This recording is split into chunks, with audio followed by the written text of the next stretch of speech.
ఇక ఇది ఇట్లా ఉంటే ఇక్కడ ఇక జాగృతికి సంబంధించి అక్కడ కల్వకుట్ల కవిత ఆమె ఏం చేస్తుందంటే ఇప్పుడు ఏది తెలంగాణ జాగృతి పోయి భారత జాగృతి అయింది.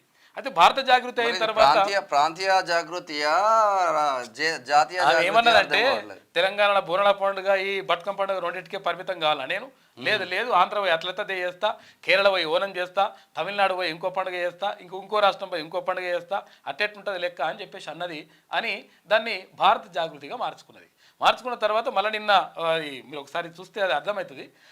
కండువ వేసుకున్నది ఆమె, ఆ కండువల తెలంగాణ జాగృతి అని చెప్పేసి మళ్ళీ పెట్టుకున్నది. అంటే మరి తర్వాత మరి పార్టీ బీఆర్ఎస్ పార్టీకి సంబంధించి మరి బీఆర్ఎస్ పార్టీ అవుతుందా మన టీఆర్ఎస్ పార్టీ అవుతుందా?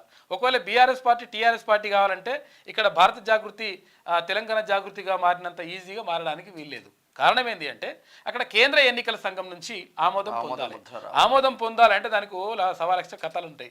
అవన్నీ కూడా మరి చేసుకోవాలి. మరి ఏమవుతుందో తెలియదు. ఎందుకంటే ఇప్పుడైతే వాళ్ళు జాతీయ పార్టీ లేకపోతే ప్రాంతీయ పార్టీ అయితే తెలంగాణ రాష్ట్ర సమితి ఉండాలి, లేదు ఇక ప్రాంతీయ పార్టీ ఆల్రెడీ పొందబెట్టేసిండ్రు. ఇక మరి జాతీయ పార్టీ అంటే కొన్ని రాష్ట్రాలన్నా కొన్ని సీట్లన్నా గెలిచి ఉండాలి, కొన్ని చోట్లన్నా పోటీ చేసి ఉండాలి.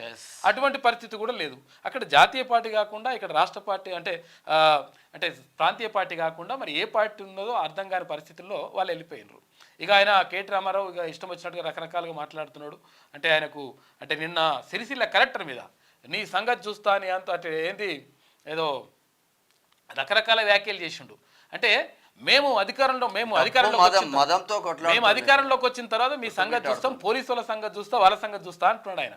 మరి నీకు గుర్తుకు రాలేదా రామన్న, నువ్వు అధికారంలో ఉన్నప్పుడు అహంకారం ఎక్కడికో ఎక్కి సప్పుడు ఎవరితో కూడా మాట్లాడినటువంటి పరిస్థితి కనిపించలేదా? తర్వాత అధికారులు ఇష్టం వచ్చినట్టుగా ఉపయోగించుకొని 307లు అటెంప్ట్ మర్డర్ కేసులు పెట్టిస్తేవి కదా, మరి అప్పుడు కూడా గుర్తుకు రాలేదా? మీ అయ్యా చెప్పకపోతే లేకపోతే నువ్వే చేస్తేవి కదా ఎంత కూడా. కాబట్టి ఎందుకనంటే ఎప్పుడైనా కానీ కాలచక్రం తిరుగుతూనే ఉంటుంది, ఊగి ఉయ్యాల ఒక్కదిగా ఆడికి సమాధానం చెప్తుంది అంటారనమాట. కాలం 100% సమాధానం చెప్తుంది.